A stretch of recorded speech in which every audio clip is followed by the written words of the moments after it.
તો ખ્યાતિ હોસ્પિટલના કાંડ બાદ ઇન્ડિયન મેડિકલ એસોસિએશનનું આ મોટું તારણ છે. દર્દી અને ડોક્ટર વચ્ચે તણાવ વધ્યો હોવાનું તારણ છે. એન્જિયોપ્લાસ્ટી ઇમરજન્સી સર્જરી નથી તેવું પણ જણાવવામાં આવ્યું છે.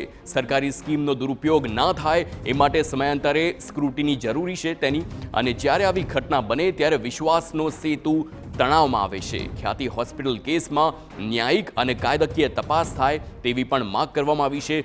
દરેક ઝોનમાં મીટિંગ થવી જોઈએ જેથી નાની તકલીફો દૂર થઈ શકે. પીએમજે યોજના હેઠળની હોસ્પિટલના કેમ્પ ન થવા જોઈએ તેવું પણ જણાવવામાં આવ્યું છે.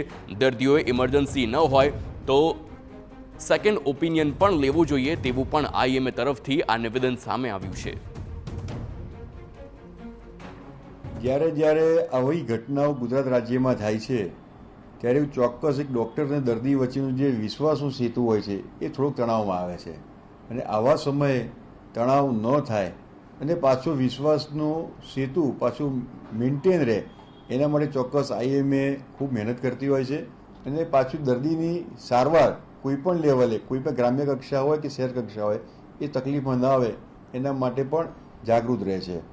જ્યારે આ ખ્યાતિના કેસમાં જો આપણે જોઈએ તો એવું લાગે છે કે જે પણ ઘટના બની છે ખૂબ ખરાબ બની છે, ખૂબ નિંદનીય બની છે, અને એની ચોક્કસ અમે આરોગ્ય મંત્રીશ્રીને પણ એક લેટર લખ્યો છે, આરોગ્ય સચિવને પણ અમે કાગળ લખ્યો છે કે આ જે ઘટનાની પૂરેપૂરી ન્યાયિક અને કાયદાકીય કડક તપાસ થાય અને દરેક પક્ષે એની ચોક્કસ તપાસે અને એના મૂળમાં જાય કે આ વસ્તુ ક્યાં ક્યાં તકલીફ છે, કયા લેવલે ખોટી થઈ રહી છે, અને આવી ભવિષ્યમાં ખોટી તકલીફ ન થાય અને સમાજને નુકસાન ન થાય એના માટે ચોકસીના કયા કયા પગલાં ભરવા એનું પણ એક ચિંતન કરવું જોઈએ.